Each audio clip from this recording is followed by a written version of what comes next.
Hello people! Welcome to my mini vlog! So today, it's a Monday. Timbalik na pod sa city. Back to school na pod. So karong adlaw, ubani ko ninyo sa akong biyahe from Olango to Cebu City. Then, gihatod ko sa akong mother sa dalan para makasakay ko og tricycle padulong sa tulay. Mao to, naabot na ko sa tulay, then manasag kog lokat og ticket ani, then galakaw na ko padung sa Fastcraft. So, di jud ika-deny no nga syada kay Olango Island. View pa lang sa tulay, 1 oy. Daog na.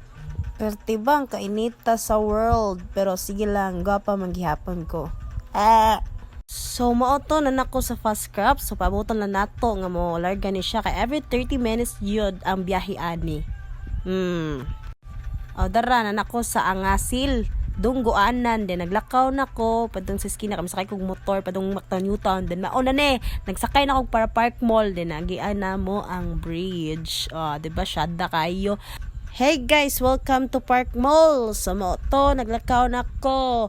Nakita naman ninyo, diba? Naglakaw na ko kay masakay na kong jeep para Colon. So akong gisakyan nga jeep kay 01K. Kay mao man jud ni siya ang moagi sa mo ang eskwelahan.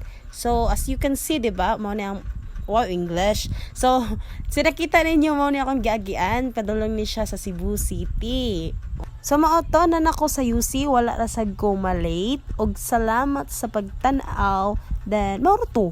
Babush. Mwah.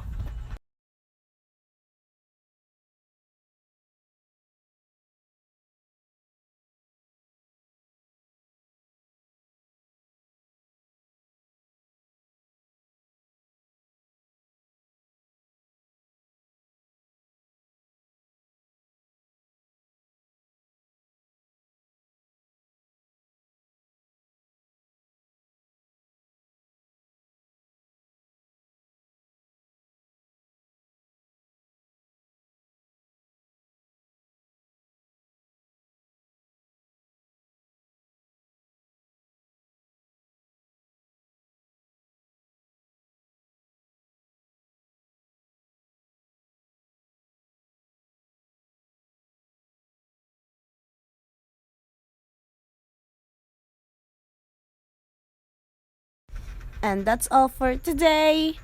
The Bush people. Mwah.